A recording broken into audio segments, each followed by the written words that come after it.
Salam sejahtera bagi kita sekalian, para sahabat mendengar renungan harian Carpe Diem dari HKBP Bumi Anggrek, Resort Bumi Anggrek, Bekasi. Kembali kita bertemu di hari ini, Selasa 22 April 2025. Kiranya di hari ini, damai sejahtera Allah yang melampaui segala akal, memelihara hati dan pikiranmu di dalam Yesus Kristus Tuhan kita. Kita akan memulai merenungkan firman Tuhan. Oleh karena itu marilah kita menyanyikan buku Ende nomor 126, bait yang pertama dan yang kedua.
Firman Tuhan untuk kita renungkan hari ini adalah yang tertulis dalam 2 Timotius 2 ayat 24. Sedangkan seorang hamba Tuhan tidak boleh bertengkar, tetapi harus ramah terhadap semua orang. Ia harus cakap mengajar, sabar. Demikianlah firman Tuhan. Bertengkar menurut Kamus Besar Bahasa Indonesia artinya adalah berbantah, bercekcok, dan berdebat. Artinya, percekcokan yang disebabkan oleh perdebatan dan perbantahan atas suatu hal. Biasanya disertai emosi dan keinginan untuk mengalahkan dan merendahkan lawan debatnya. Rasul Paulus mengingatkan muridnya, yaitu Timotius, tentang sikap seorang yang bekerja buat Tuhan atau hamba Tuhan. Mereka tidak boleh bertengkar, tetapi harus ramah terhadap semua orang. Ia harus cakap mengajar dan juga sabar. Salah satu hal yang disoroti oleh Rasul Paulus adalah adanya kebiasaan orang pada zaman itu yang suka berdebat. Banyak hal diperdebatkan hingga menimbulkan percekcokan. Padahal mereka semua itu tidak tahu apa-apa tentang apa yang mereka perdebatkan. Akibatnya sering terjadi pertengkaran. Karena itulah Rasul Paulus menasihati Timotius untuk menjaga dirinya dari keinginan untuk turut berdebat dengan mereka. Sebab hal itu tidak akan ada faedahnya dan hanya akan menimbulkan pertengkaran. Padahal seorang hamba Tuhan tidak boleh bertengkar. Sahabat Carpe Diem yang dikasihi Tuhan, di zaman modern ini kita acap kali melihat dan bahkan mungkin juga terlibat dalam pertengkaran akibat perdebatan yang tidak sehat. Orang-orang bertengkar karena berdebat akibat dari dukung-mendukung calon presidennya masing-masing. Bertengkar karena memperdebatkan ajaran agama masing-masing. Bertengkar karena berdebat tentang ajaran gerejanya, tentang teologi dan doktrin gerejanya masing-masing. Akibat dari pertengkaran itu bahkan telah pernah membuat bangsa ini terbagi dua kelompok yang saling bertentangan. Bahkan yang lebih parah lagi adalah akibat dari perdebatan dan pertengkaran itu, persahabatan terpecah, dan juga suami dan istri pun bercerai.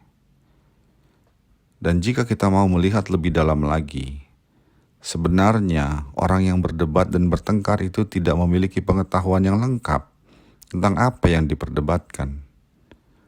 Bahkan mungkin mereka hanya tahu sedikit-sedikit saja, kulit-kulitnya saja, yang mereka dapat dari media sosial.